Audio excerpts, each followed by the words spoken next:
Sunday, July 10th, 2022. I'm just barely awake. I woke up at 7:30. If you didn't hear the end of the clip the end of the vlog yesterday, I got back here at 3 a.m. and so yeah, now I ended up waking up at 7:30 a.m. somehow. I didn't set an alarm or anything. I just kind of kept the window open a bit so the light would come streaming through, and that would help wake me up.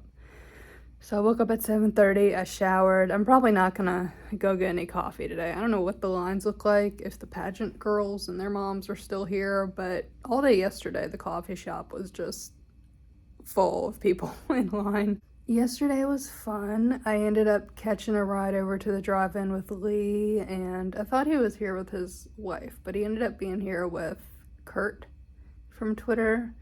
And so that was fun. Surprisingly, the drive-in let me in. I showed him my wristband, and the guy let me go in. So I was happy about that. I honestly thought they were going to be turning people away if they tried to carpool. And so I set up my chair in the second row. I was honestly, I'm like too afraid to like get up in the first row where I can see better. But anyway, so I set up my chair in the second row, and as soon as I set it up, I realized that it was the wrong size. I don't know if it was a kid's chair or what, but it was like really low to the ground. And everybody else had normal adult chairs. So I sat in that chair for a little while, and then fortunately, Dr. Mean from Twitter came up, and he had extra chairs with him, so he gave me an actual normal lawn chair that people use for these kind of things, and it had a cup holder, so that was nice. So around 8 o'clock, John Brennan went up, and I originally thought it was just going to be a sound check, but it turned into like a full-blown concert that he was doing, and the crowd got bigger as it went on. And at one point I wore my mask just in case, because there were a lot of people around me, but surprisingly that didn't last very long. And I actually could have gone up to the front of the stage and been fine. Like, he wanted there to be a mosh pit, but I mean, luckily there wasn't. Everybody was, just standing around and being respectful of people's space, and I could have gone up there to see better, but I didn't do it. But it was a lot of fun, and the Elvis impersonator was waiting. I don't know why he picked the spot right next to me, but he was set up in a lawn chair right next to me, and he was waiting to go on stage. And then eventually he went on stage. I think he sang maybe like 5 songs. And then the Elvis impersonator got back off stage, and Joe Bob introduced the movie, which I can't remember the name of at the moment. Rock and Roll High School was the name of the movie. And it was interesting. It was kind of chaotic. But anyway, so the Elvis impersonator stayed throughout most of that movie. And then Joe Bob wanted him to come back up to sing again between the first movie and the second movie. And it turned out that the Elvis impersonator had already gone home. I guess he wasn't prepared to stay for a second act. But anyway, the second movie that Joe Bob showed was Bubba Hotep, which I'd never seen before. I honestly thought it was going to be like some giant creature kind of from Star Wars or something. But it wasn't about that. It was about a guy in a nursing home, I think, assisted living facility type thing, who thinks that he's Elvis, and I think he's like trying to battle a zombie or something. Like I said, I couldn't see it very well, and the crowd cleared out, so I mean, I honestly probably could have moved the lawn chair closer to see it, but I don't know. I knew that Joe Bob and Diana were on stage, and I don't know, I just didn't want to be that close. Kind of just want to stay out of their way, because I know they're so busy with stuff this weekend. The movie was fun. We left there around 2:30. Honestly, I was a bit nervous that maybe Lee and Kurt weren't going to stick around, but they stuck around for the whole thing, and it was fun. And then we came back here, and I slept for several hours. Let's see, 3 a.m. to 7:30 a.m. I'm not sure how many hours that is, since I'm so tired, but I'm not going to worry about coffee right now. The Graceland peeps are supposed to all meet like around 10, if not earlier. one of my Twitter followers, Kevin, said he could give me a ride over to Graceland since he's going today. So that's the plan, and I don't think Graceland lets you take videos or photos or anything, so we'll just see what happens. It's 12:36. I thought I'd give y'all an update before I head to lunch. So we were supposed to meet at Graceland for 10 a.m. and my Twitter friend Kevin and his brother Trevor gave me a ride, so that was really nice. And Joe Bob was the one handing out everyone's tickets. He had the sign-in list with everybody's names. So I went up and he asked me, "Hi, what's your name?" And I said, Christina Arntz. And he was like, "Oh, hi, nice to see you." Anyway, he just gave me my ticket and said, it said to be at a certain theater or something by like 10:30. And so then right past him was Diana, and so I said hi to her, and I think I briefly gave her a hug, and she said, "Nice to see you. Are you having fun?" And I said, "Yeah." And yeah, that was about it. I think she gave me an Elvis button or something. I don't know. I felt tempted to not take it from her just because I know I can't see it. I didn't take it personally when Joe Bob and Diana didn't talk too much to me earlier. It's been an exhausting weekend for them, and I think they know like which of the people here are in the film industry and will understand that that this weekend is primarily focused on the fans, the people who are here to get like photos and autographs and the whole deal. So after that I headed inside. The whole Graceland area is just so like wide and spread out and everything. So I just headed into a building that I thought I was supposed to be in, and I was in the correct one. And then it turned out that for whatever reason, Kevin and his brother weren't going to be able to get into the same tour that I was in. They were going to have to wait until I think a 12:30 tour or something like that. And so they just weren't going to go. They were going to see about getting a refund on PayPal. But they were also going to be waiting around in the parking lot, and then they'd bring me back to the hotel. And I'm thinking to myself, you don't have to wait in the parking lot. I guess I should have told them, but because it was just like a 15-minute drive. Like they could have just gone back to the hotel. But anyway, so they waited around, and so I went into Graceland and caught the bus to Elvis's house and looked at that again after all these years. And I didn't take any photos or anything, because I just feel like there's so many photos online already. But I did opt, even though I didn't really use it, I did opt for the audio only tour, which was done by John Stamos, which is appropriate because, his character, Jesse, loved Elvis on Full House. And so at some point when I was in the house walking around, I got separated from this older couple that I'd been talking to, Tim and his wife, who recognized me from the Discord server on Patreon. And so I somehow got separated from them. And honestly, I thought after a while everybody was kind of just disappearing into a black hole because they didn't come back out like the same entrance that they came in. So I was like, where is everybody disappearing to? And I got mixed up with like a private group that was, taking a tour. And so I ended up asking one of the ladies, I said, "Can you help me?" I said, "I need to, figure out how to get out of here, how to get outside." And so she told me, which stairs to take. And so I went outside, and then I still, it was so vast and wide outside that I still couldn't see like a group of people around. And thankfully there was a lady who worked there that was coming out the door right behind me, and so I asked her for help. I said, "I lost my tour group. I don't know where I am. I don't know where I'm supposed to be at." So I ended up skipping one of the buildings, and I went to the next building, and it turned out that Tim and his wife were in that one looking around at pictures and stuff. And I went outside to where the pool and the gravestones are, and I quickly realized that I was separated from them again. I don't know where all the mutant fam was today. But anyway, I kept getting mixed up in like groups of just normal tourists that were there. So eventually I took the opportunity to get on one of the buses to go back to where we all first started at. And that's that's when Tim and his wife ended up meeting me over there, because they were gonna go look at the, Elvis's aircrafts and stuff like that. And then also Kevin's brother Victor ended up meeting me too.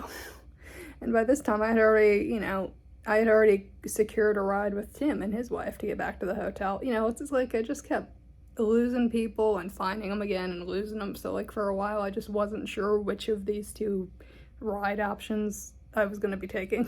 So I kind of just left them both open for a while. But anyway, so they ended up giving me a ride back, and I'll probably head down to the buffet and see what they have there and check out the vendors, because I still haven't taken time to walk around the vendor room yet.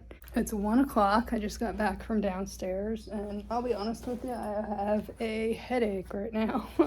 I think it's from the lack of food, because I haven't eaten anything since this morning when I had some Cheerios and a banana. I had gone downstairs to the buffet and they didn't have very much there. So I asked some of the people picking out food, I said, well, what's here? What is that? What's this? And so they told me that one of the thingamajigs had chips in it, and then the other one was like a pimento sandwich. So I went to the vendor room and everybody was really nice, and they had some tables there that were set up selling DVDs, and then there was one lady who was selling pillows. Like, she even had some Blockbuster looking pillows, Blockbuster video ones. And then there was somebody else that had some horror character masks. And there was somebody else that had like some blacklight posters, is where like it kind of glows in the dark. The funny thing was, I walked up to some of the quieter tables, and like there were some tables where there were just pictures.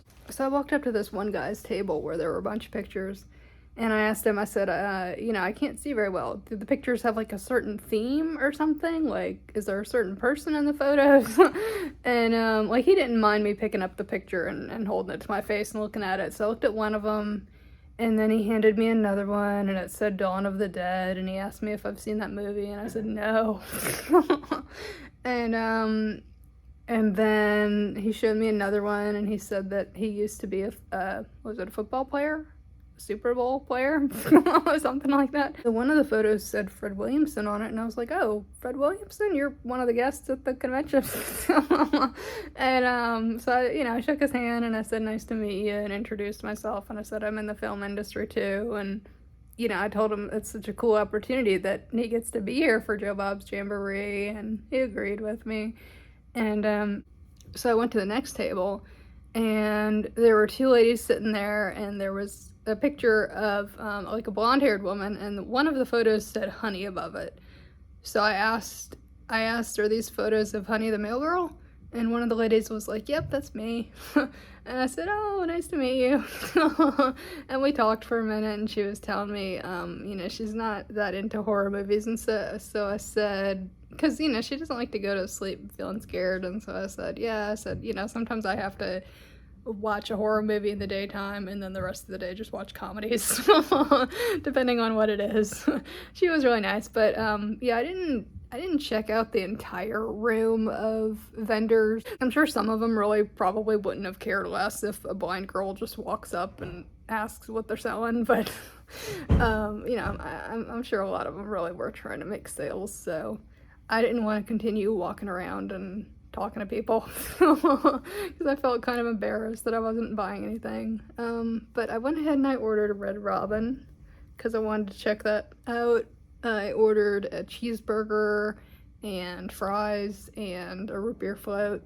Listen to this. It's 2:15. DoorDash says that the delivery person delivered my order to the door, and I looked right outside because, like I said, I've gotten Cracker Barrel delivered a few days in a row, and they delivered it right to my hotel room door. And so I wanted the same thing for Red Robin, and on the text message it said that she delivered it. There wasn't a photo or anything, it just said that it was delivered. And so I looked outside my door and it's not there, so I ended up having to report it as being undelivered. So I guess I'm not going to be trying Red Robin this time around. And so I immediately went in and scheduled to get a refund, and I do have one other Lunchable here in the hotel room, so I guess that's what I'll be eating for lunch. It's 5:18. I'm supposed to be catching a ride with Kevin and his brother and a few of the filmmakers who are going to be there for the show tonight, because tonight is the World Drive-In Festival, I think it's called. I could be totally wrong about the name. But it's independent filmmakers showing, I think, feature films and short films. And there's also going to be a screening of Hogzilla. People did the Hogzilla chant yesterday. I tried to get a little bit of it on film. In case y'all are curious, as much as I love absolutely like watching shopping vlogs and festivals and all that kind of stuff, just as a viewer, at the same time, I don't really get a lot of that kind of footage for my own channel, just for a couple reasons. Just like partially out of fear of like, I don't know, somebody's watching what I'm doing. Like my mom always tried to instill that fear in me of, you know, Christina, people can see what you're doing. It could be anything. Like if I were, you know, taking my shoelaces and putting them into my, like stuffing them into my shoe instead of tying the shoe, you know, it's just anything. But the other reason is that, you know, I see so many vlogs where people, you know, get anybody and everybody on film, whether it's like moms and their kids shopping at Walmart. Some people will be having a totally normal conversation with an employee at a store, and they'll get the person's voice on film or their voice and name on film. And I'm thinking, does this person know that you're recording for a vlog right now? Because I'm sure if some of these people knew that, like, you know, these YouTubers were like actually like long form recording like their entire experience in a store, they probably wouldn't agree to be on film. So the story of what scared me off of filming too much in public was back in college. I majored in broadcast journalism, and I was doing a story for I think my last year of school, where it was about like end of the year exams, and I had a professor at the time who was a, like, I think it was like a law of mass communication class, and he told us that legally we could film anywhere on campus. So I thought, okay, for my news piece, I want to get 5 seconds of B-roll of one of those little blue books that you use for testing, and it cost like 69 cents, so I really didn't have any reason to go buy it. I just wanted to get 5 seconds of footage of it on the shelf, and that was it. So I walked into the student center, which most of that was filled with like, you know, food places and stuff, but they also had the campus bookstore. And I went in there and I started taking like I had the camera with me, and I started taking the 5 seconds of B-roll, and an employee walked up to me and she's like, "What are you doing?" I'm like, you know, and I explained it to her. I said, "I'm trying to get just, you know, a little bit of footage for this, for the news story that I'm doing." And she asked me, you know, what it was for, and I told her the TV channel and everything. And so she had me stand by customer service. So I was standing with another lady at the customer service who was working behind the customer service desk. And the lady who had approached me decided to go into the back. I don't know if she was making a phone call or what she was doing, but I just kind of stood there with the camera for like 5 to 10 minutes. And, you know, then I kind of got bored and I decided, well, I guess she's not coming back out. So I ended up leaving with the camera. I came back a few days later and I purchased one of those blue books and brought it back to my dorm room.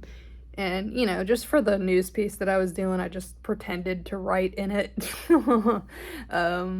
But yeah, that experience scared me off of filming too much in public.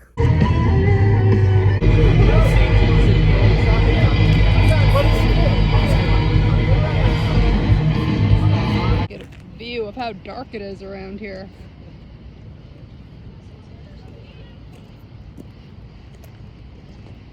It's 2:45. We just got back from the drive-in. Just barely. We ran into a scary situation on the way back, and I don't want to end the vlog talking about it.